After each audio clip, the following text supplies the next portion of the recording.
لیکن امام مالک رفع دین کرتے تھے اور ہاتھ باندھ کر نماز پڑھتے تھے، اس کی دلیل جو ہے نا وہ دیکھیں یہ بھی بہت ایک سوال پوچھا جاتا ہے جی، کسی بلی کی دم کٹ گئی نا، اس کی خواہش ہوئی کہ ساری بلیوں کی دمیں کٹ جائیں تاکہ میں نمایاں نہ ہوں.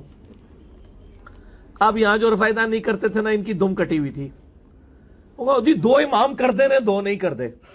اچھا جی دو کون سے کرتے ہیں جی؟ او احمد بن حنبل اور امام شافعی کرتے ہیں اور امام مالک اور امام حنیفہ نہیں کرتے، تاکہ ہم اکیلے ممتاز نہ ہو جائیں. بھئی کہاں لکھا ہے کہ امام مالک رفع دین نہیں کرتے تھے؟ امام مالک کی اپنی کتاب روح ارض میں موجود ہے، الموطا امام مالک. اس میں نماز کا چیپٹر کھولیں، نماز کے طریقے پہ ایک ہی حدیث لے کے آئے ہیں، وہ عبداللہ بن عمر والی جو بخاری مسلم میں بھی ہے، وہ رفع الیدین کے ساتھ ہے. المدونۃ الکبریٰ ایک کتاب امام مالک کی طرف منسوب ہے، اس کی سند ثابت نہیں ہے. اس میں ہے کہ امام مالک ہاتھ چھوڑ کے نماز پڑھتے تھے. بسم اللہ الرحمن الرحیم. السلام علیکم دوستو، آپ نے دیکھا اور سنا رفع الیدین پر اس نے بلی کی مثال دی. آئیے ہم اس بلی کی دم کس طرح کاٹتے ہیں.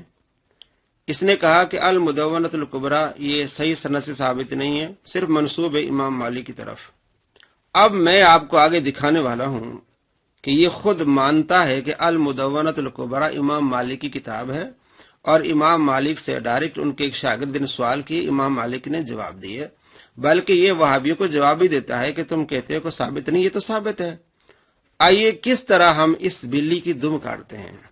امام مالک رحمہ اللہ جن کی زندگی پوری مدینہ شریف گزری ہے، کئی تابعین کی انہوں نے صحبت کی ہے، ان کی جو فقہ کی بنیادی کتاب ہے المدونۃ الکبریٰ.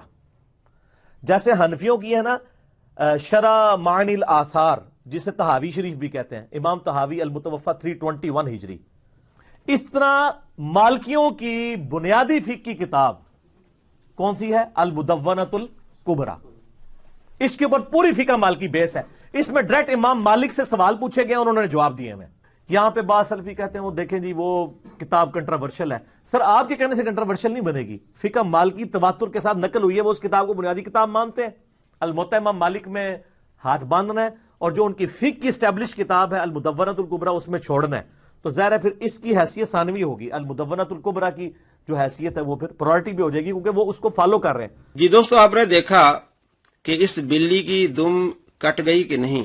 اس نے پہلے قلعے میں کہا کہ صحیح سند سے ثابت نہیں، اب اس کتاب کی تعریف بھی کر رہا ہے کہ مالکیوں کی کتاب ہے، اولین کتاب ہے، ابتدائی کتاب ہے، اور دوسروں کو جواب بھی دے رہا ہے. المدونۃ الکبریٰ. اب اس بلی کی دم کٹی کہ نہیں کٹی؟ کتنا بڑا جھوٹا مکار اور فراڈیا ہے. المدونۃ الکبریٰ امام مالک کی کتاب ہے، ان کے شاگردوں نے آپ سے سوال کیے. آئیے دیکھیں کہ المدونۃ الکبریٰ میں امام مالک سے جو رفع الیدین کے بارے میں سوال ہوا تو امام مالک کیا فرماتے ہیں. صفحہ نمبر 165، رفع الیدین فی الرکوع والاحرام. رکوع کو جاتے وقت رفع الیدین کرنا اور تکبیر تحریمہ کے وقت رفع الیدین کرنے کے بارے میں. فی رفع الیدین فی الرکوع والاحرام قال وقال مالک. امام مالک فرماتے لا عارف رفع الیدین فی شیء من تکبیر الصلاۃ لا فی خفض ولا فی رفع الا فی افتتاح الصلاۃ. امام مالک فرماتے ہیں میں نہیں جانتا، کہ مجھے پتہ ہی نہیں ہے کہ کوئی بندہ رفع الیدین کرے رکوع کو جاتے ہوئے اور رکوع سے اٹھتے وقت. اس رفع الیدین کو میں نہیں جانتا. ہاں صرف وہ رفع الیدین ہے جو تکبیر تحریمہ کے وقت کیا جاتا ہے. امام مالک فرماتے مجھے پتہ ہی نہیں، یعنی میں اس کو جانتا ہی نہیں. معلوم ہوا کہ مدینے میں کوئی رفع الیدین کرتا ہی نہیں تھا، اس لیے امام مالک نے فرمایا میں اس کو جانتا ہی نہیں. ہاں صرف تکبیر تحریمہ کے وقت جو رفع الیدین کیا جاتا ہے وہ ہے. یہ المدونۃ الکبریٰ. آگے ابن قاسم کہتے ہیں وکان رفع الیدین عند مالک ضعیفا.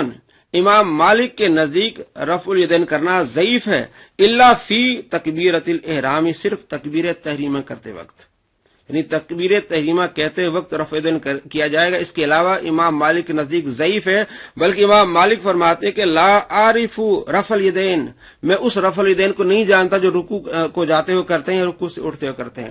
بلکہ اگلے صفحے میں 166 صفحے پر دلائل دیے گئے ہیں کہ رفع الیدین نہیں ہے. اور عبداللہ بن مسعود رضی اللہ عنہ کی وہ حدیث لائی گئی ہے جو ترمذی میں بھی ہے 257 نمبر، کہ عبداللہ بن مسعود نے کہا آؤ میں تمہیں نبی علیہ السلام کی نماز کا طریقہ سکھاتا ہوں. فصلی ولم یرفع یدیہ الا فی مرہ. آپ نے صرف پہلی مرتبہ رفع الیدین کیا، اس کے بعد رفع الیدین نہیں کیا تکبیر تحریمہ کے وقت. اس کے علاوہ اور بھی دلائل نیچے دیے ہیں. تو معلوم ہوا اس بلی کی دم کس طرح کٹی.